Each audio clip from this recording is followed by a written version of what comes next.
It's Sam Whitfield here, and I was planning on doing a full show today in honor of Andrew Breitbart. Might do one later in the week once again for him and Rush both, but I just ran out of time today. But since today is the anniversary of Andrew's passing, I just wanted to replay this clip of my interview with Christian Bladt from the Blattcast that I did last year. And Christian knew Andrew very well over the course of 8 years or so when Andrew was associated with Dennis Miller. And that's how Christian knew Dennis. And that is subsequently how I discovered both Andrew and Dennis Miller and Christian, who has become a friend of the Whitfield Report. And, I consider him a friend of mine as well. So, anyway, guys, I hope you enjoy this, quick interview segment. And I'll post the link to the full podcast down below in the comments if you're interested. Ben back in 2012 was because I'm a huge fan of Andrew Breitbart, and I happen to know that you actually knew Andrew. In fact, that's actually how I found Dennis, was because way back in the day, Breitbart tweeted something out like, "Hey, I'll be on the Dennis Miller show, guest hosting," and that was the first time I tuned into Dennis. I can't remember the exact date, but it was one of the shows that Andrew filled in for him, I think. So, and that's how I found you subsequently. Yeah, and I know I knew Andrew because of Dennis. I actually met him in 2004. He was a guest on Dennis's CNBC TV show, which is how I met Dennis, which is also how I met my wife. And I met Andrew there because he was a regular guest, because he was one, two, outspoken, and most importantly, three, great on television. So he would be on all the time, and I got to know him really well.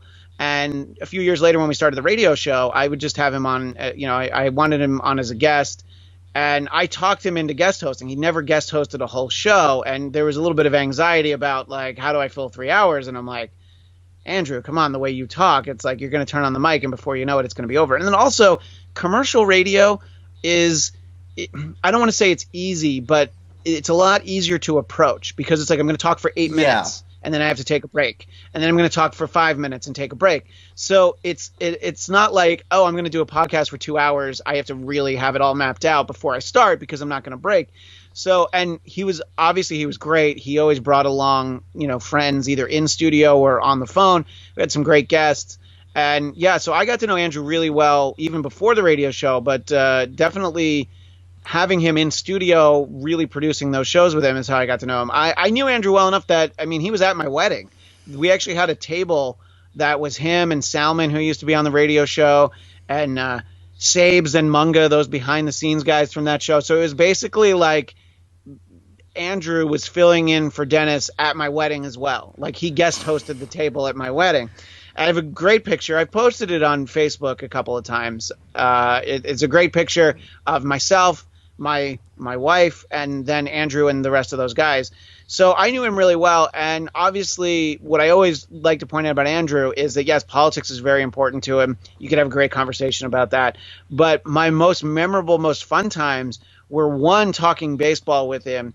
And I think I have the autographed copy of his book that I have, Righteous Indignation. He actually wrote something along, I'd have to dig it out in one of these boxes. It's probably like right in front of me, but it basically says something about, like, you love Andre Ethier, one of the marginal players for the Dodgers that I didn't like, that I think that history has proven me correct on. He wasn't actually that good. He was just a fan favorite. Yeah. So, but I would go to, I would go to a lot of Dodger games with him. I have some very memorable memories of being at games in the playoffs where the Dodgers got eliminated. Some of it was very brutal to have to sit through. But, and just his excitement for everything was really infectious. And I loved talking baseball with him. He had great stories and memories, but it was just fun to be at a game. And he was so funny. That was the thing that I think people who knew Andrew knew how funny he was. But like myself, Andrew, and Steve Hayes, who used to write for the Weekly Standard when there was still a Weekly Standard, Yeah. we would, just some of the dumb stuff that the three of us were laughing at a couple of times that we hung out.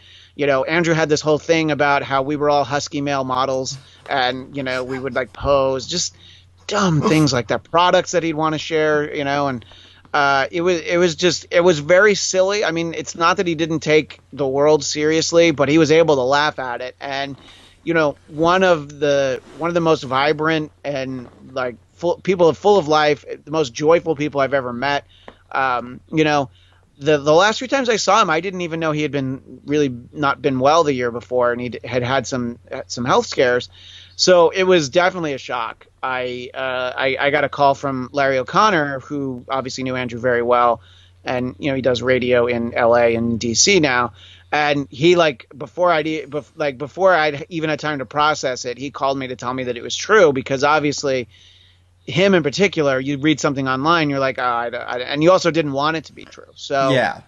yeah. So I mean, I knew him really well for probably about 8 years, and it's something that I always you always wonder. There's a couple people I always wonder about how they would have felt about subsequent elections. One is Tim Russert, who passed away before 2008, Yeah. and then Andrew, who passed away in early 2012. And there's a lot of people that purport to know what Andrew would have thought about Trump and all that. And I don't think any of them are right. Might have loved him, might have been indifferent, might have hated him. Who knows? He would have lived a few more years.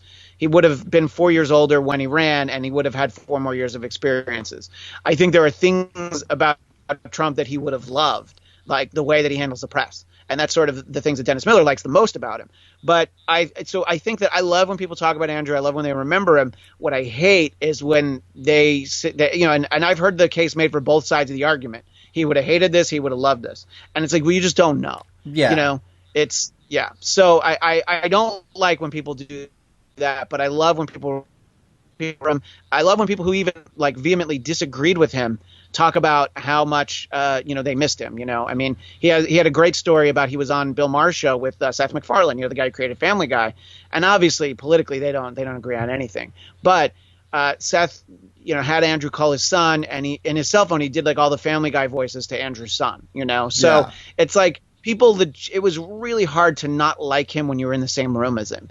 Definitely easy to disagree with him, sure, but he, one of the most likable people that I've ever met, certainly in show business and definitely in politics. Yeah, which is certainly, you can't say that about everyone in the political field, especially, some of the people who subsequently took over, Andrew's company. That's we can get into a whole rabbit hole on that Yeah, kind well, I of. mean, look, if you look at Breitbart.com, there are people who used to be very strongly associated with it that have not been there for quite a while. Yeah. And I think that's kind of the most disappointing thing. The one thing that I'm glad about the site's success is that that it's become this huge website, is that the money for that goes directly to Andrew's widow and their 4 kids. So, I would never want to see that site not be successful, because that directly impacts them. And I love his wife, Susie. Her father, Orson Bean, just passed away, and it Yeah. was right as all this stuff was starting to happen. There was supposed to be a memorial that first weekend. I think it was the 13th of March, and then we weren't able to have it. So, I try to very lightly keep in touch with her and just say hi once in a while. But yeah, I think that that's what it's too bad that the word Breitbart kind of has the connotation it has now. And, but I do think that he's still somebody that looms very largely, whether it's people who liked him or disagreed with him. Yeah, well, and that's kind of why, I mean, I've always said that in terms of like my political style, I always have kind of identified with Andrew probably closest. I mean, Rush Limbaugh is obviously probably, my second biggest influence actually, but I've always said that I'm more of a Breitbartarian if I could kind of coin that term, because I do think that the political arena nowadays is polarized, and there aren't very many people, like Breitbart who you can just, kind of have like a discussion. And also, I do think that the, whole notion of politics being downstream from pop culture, that's another thing that he was very strong on. That I think is one of the good things that kind of came out of the Trump presidency, if anything. But so kind of moving on. So you mentioned that you met Dennis on the CNBC show.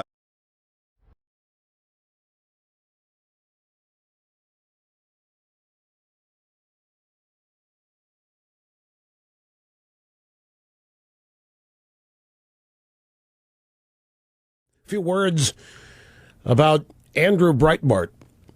I've known Andrew Breitbart since the 1990s when he was working with Matt Drudge to help produce that page, the Drudge Report, each and every day. Grew up West Los Angeles, surrounded by liberals. Father-in-law Orson Bean, the comedian. Sometime during the 1990s, the early 90s, Breitbart had an awakening. Was constantly questioning what was all around him, which was really extreme liberalism. And he became, as many of you in the audience know, a bulldog.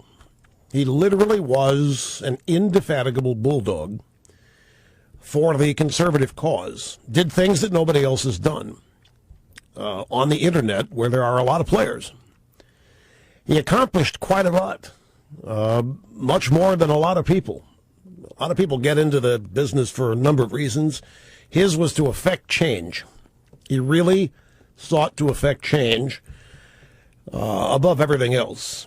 A lot of people get into it to make a name for themselves. He was about that too, of course, but he really was about affecting change. And he did on numerous occasions with Acorn, Anthony Weiner, Shirley Sherrod, just to name three of his most famous examples. But he was a bulldog. Was walking outside his home in his neighborhood in Brentwood just after midnight, keeled over. People had talked to him 2 hours prior. He sounded perfectly fine. They're shocked. His family stunned. I mean, there were some reports of health problems, but there was no indication of this. So everybody's in a state of shock today, trying to make sense of it. And when something like this happens to somebody a lot of people know at a very young age, you could say he died too young by half. He's 43, life expectancy in the early 80s. You're reminded, once again, it's become a cliche, but it's worth mentioning. You only get one life. And most people don't get as much out of it as they could. It's human nature. And one of the reasons that most people don't get the most out of their lives that they can is they can't stop thinking about themselves. And the more you think about yourself, the more depressed you're going to get. Human nature. The more you think about yourself, the less you are aware of things going on outside your sphere. It's hard not to do that. And Breitbart did that. Breitbart was outside himself in all of his quests. When I say indefatigable, I've never heard of him sleeping. I know he did, but he was constantly on the go. He was also a grateful guy and very thoughtful. He was guest at our wedding in 2010, and about 2 months prior, he sent Cookie a note, wanted to know if she knew who one of my most inspirational figures was. She told him. He presented us with a classic painting of Ronald Reagan. And every year since, every birthday, 3 birthdays, he has sent me a giant painting, a different rendering of the American flag. It's a very, very sad thing to see this happen. And I've been made aware that some of the leftists on Twitter and other blog sites are filled with an unspeakable, callous and coarse mean-spiritedness today. And when I heard about it, I went to some of these sites and I read some of the tweets, some of them from well-known left-wing journalists, Slate.com. You would not believe them, and I'm struck. What is there to compromise with these people? Where is the area for compromise with these people? I mean, it is really vicious stuff, which in the end he would have loved and was a testament to his effectiveness, and effective he was. Even today, the AP, in their story/obit of Andrew Breitbart, misrepresents him, even in death. And maybe fittingly, given his quest in life, this AP article is a textbook example of the kind of outrageous mendacity in the news media today that he fought against. Even in death, the AP cannot refrain from lying about him and misrepresenting him. They treat his posting of the Shirley Sherrod video clip as one of the highlights of his career only in order to use it against him. But Breitbart's clip did not misrepresent her views. The clip that he posted, he had the big government websites, big journalism websites. The clip that he posted of Shirley Sherrod contained enough of her comments that any fair-minded viewer would realize she was telling the audience about her previous prejudices. This was the case involving all of the mythical black farmers who were signed up for a giant government payout. And she and her husband were in on that. And so many of them were not qualified to receive the payment. And they all got the payment on the basis of past racism and bigotry and all of this. And he exposed Shirley Sherrod, just as he exposed Anthony Weiner's photos. Or Anthony's Weiner photos. He exposed them. Where's Weiner today? He's walking the baby to the dry cleaners in Queens. Then there was Acorn. Remember the James O'Keefe videos? That was Andrew Breitbart. Walking in, portraying a pimp and a prostitute, looking for ways to scam the system, and there was Acorn telling them how to do it. All caught on tape. It caused Acorn to theoretically shut down and change their name and come back to life as a bunch of separate organizations. The AP article damns Andrew Breitbart with faint praise. It describes him as an outspoken critic of the mainstream media, but was lionized by his fans for his efforts at exposing government corruption and media bias. Now, was he only lionized by his fans? Wouldn't you think that real-life journalists would applaud Breitbart's efforts to expose government corruption and media bias? I mean, what does the media claim to exist to do? To hold the powerful accountable. Speak truth to power, is that the phrase? Well, the mainstream media has become part of the power when that power is held by the Democrat Party. The mainstream media covers up the corruption. He was exposing it. He did more and greater work than Woodward and Bernstein. He should have been one of their heroes. But he wasn't. He should have been given the same kind of hero worship that Woodward and Bernstein have gotten. And unlike the work of Woodward and Bernstein, Breitbart's investigations were actually truthful. Now, at the bottom of the article, the AP notes that, quote, Breitbart's websites also featured a 2009 hidden camera sting video that brought embarrassment to the community group Acorn. The videos show Acorn staffers offering advice on taxes and other issues to actors posing as a prostitute and a pimp, close quote, which is another blatant misrepresentation. We all know that those Acorn staffers were doing more than offering advice on taxes and other issues. Why else would they have been fired? They were all fired in humiliating disgrace. Why did Acorn lose its funding? Why was it disbanded and then rebranded and put back together? Because of Andrew Breitbart. all in all, this AP article, it just goes to show that the country desperately needs another 1,000 more Andrew Breitbarts, if you ask me. And he was something. Constantly on the go. Constantly revved up. He was at Tea Party events. He went to CPAC. He even would occasionally go to breakfast meetings of various Republican members of Congress, sit with them and discuss strategy, the way to effectively advance ideas and be victorious. Excuse me. So, all of us are unique. It's true to say that there'll never be another Andrew Breitbart. There'll never be another anybody because we're all unique.